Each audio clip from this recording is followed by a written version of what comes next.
South Africa's roads are a war zone. Minibus taxi bosses who claim the routes.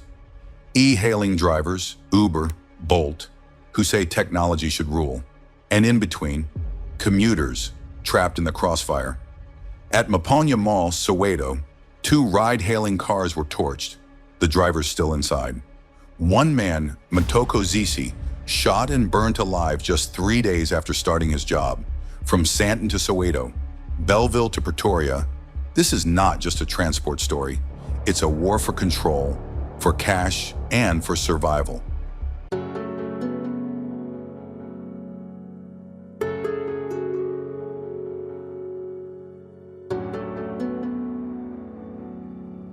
The roots stretch back to apartheid. In the 1970s and 80s, road transport was tightly regulated. But deregulation in the mid-1980s opened the floodgates. Thousands of new operators flooded the streets, all fighting for routes, the lifeblood of income. Taxi associations emerged, not just to organize, but to defend turf, sometimes with fists, sometimes with bullets. The 1990s saw a low-intensity war, assassinations, ambushes, entire ranks shut down by violence. The unwritten law was born: own the route, own the cash.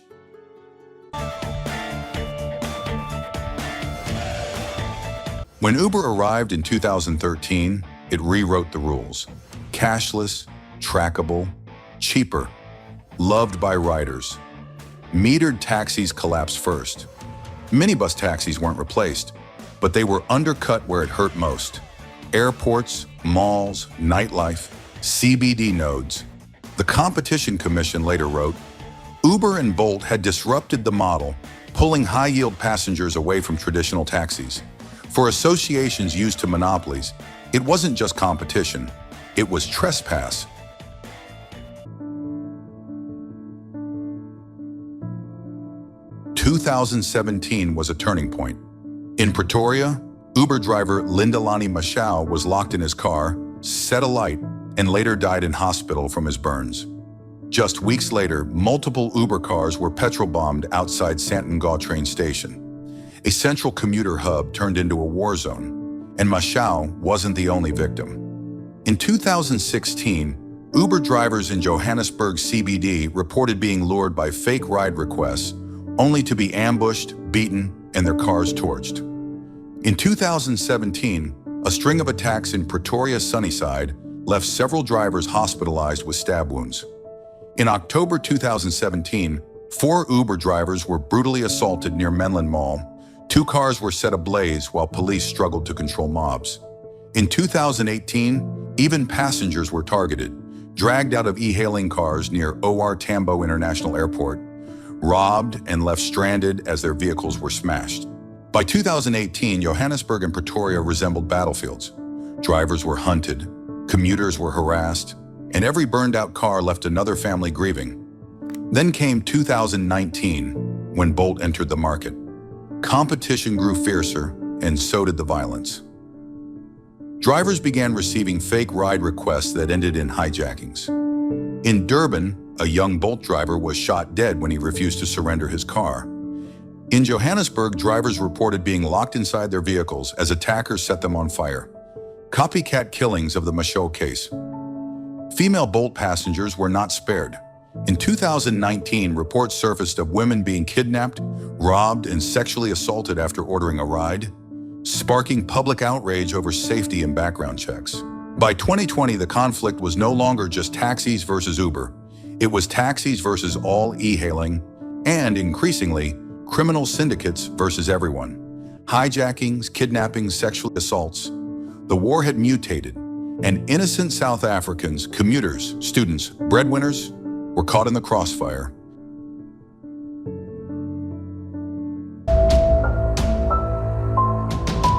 Leave here, Dan. They've been stationed at the Belleville taxi rank for most of today. As you mentioned, as of today, officially this taxi rank is closed and will be for the next 2 months until the industry can broker peace. For several weeks now, commuters have been stranded and fearing for their lives, frankly, because simply taking a taxi ride to and from work and to where they need to be felt like a hell ride, many explained it as. So there's still a lot of fear, there's still a lot of tension, but law enforcement has stepped in, additional security has stepped in. We even heard from Police Minister Becky Cele as he was visiting some of those tense taxi ranks. He's in Paarl at the moment. But earlier he was... This violence wasn't new. In 2021, Cape Town's Route B97 conflict between Belleville and Paarl left 83 people dead in 1 year. Researchers describe an extortion economy. Taxi associations don't just control ranks. They spill into nightclubs, construction sites, township businesses. Cash heavy, unregulated, and deeply profitable. It's more than transport. It's racketeering on wheels.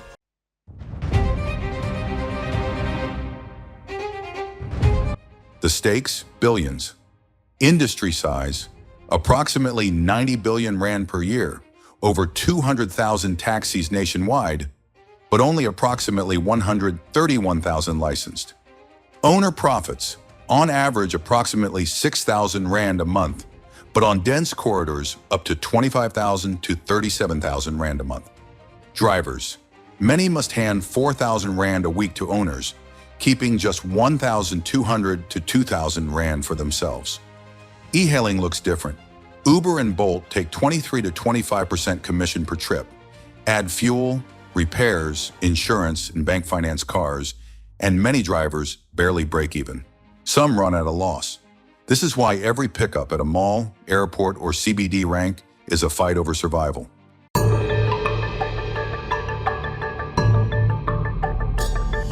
For a decade, Uber and Bolt lived in a legal gray zone. Only in June 2024 did President Cyril Ramaphosa sign the National Land Transport Amendment Act, the first law to clearly define and license e-hailing. But the Act's commencement and detailed regulations rolled out slowly, leaving enforcement patchy, exactly where violence thrives. So why did it take so long? And why does the response still feel weak on the street? Analysts point to a political economy tangle.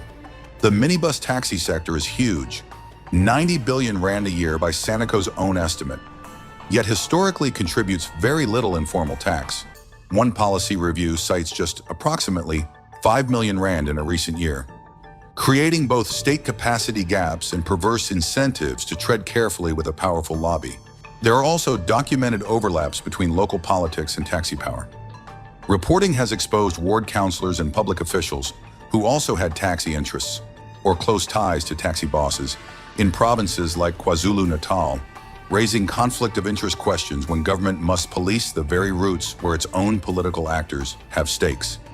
Meanwhile, a wave of intimidation, taxi patrollers and association members warning motorists they may not carry more than one passenger, even family, and threatening to damage cars. Authorities are clear. That is not the law. The National Police Commissioner has stated taxi patrollers have no right to stop or police private vehicles. Only law enforcement can do that. If anyone tries, it's harassment and vigilantism, not regulation. Bottom line, laws on paper aren't protecting people unless they're enforced, conflicts of interest are policed, and patroller vigilantism is shut down. Until then, the gray zone stays deadly.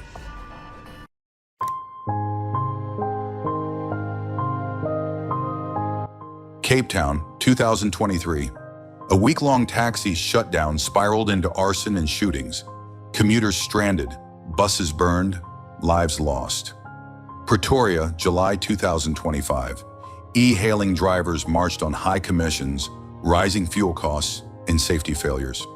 Platforms said rates reflected market costs. Drivers said they were starving. And then, Soweto, August 2025. At Maponya Mall, 2 e-hailing cars were set alight. Inside one was Mthokozisi Mbalasi, a young man who had started his job just 3 days earlier. Shot, burned alive. 2 suspects were arrested, but for drivers across Johannesburg, the fear was already real. The war has escalated.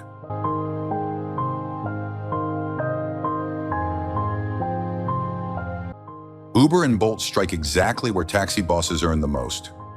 Airports and GO train nodes, card-paying, punctual commuters. CBD nightlife, safer, trackable late-night rides. Malls like Maponya Mall, footfall and captive passengers. But what about the cost of human lives to taxi bosses? Every Uber ride is not just a fare, it's stolen money. The war is counted in lives.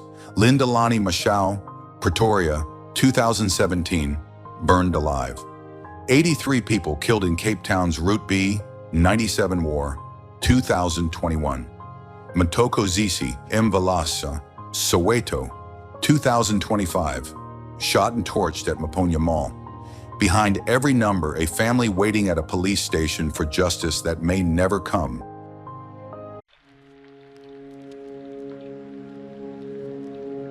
Experts point to 4 urgent steps. 1. Licensing clarity, no more gray zones. 2. Safe pickup zones at malls, airports, rail stations, policed neutral ground. 3. Cash transparency, digitize fares, choke extortion networks. 4th, fair economics, balance Uber commissions, formalize taxi driver targets.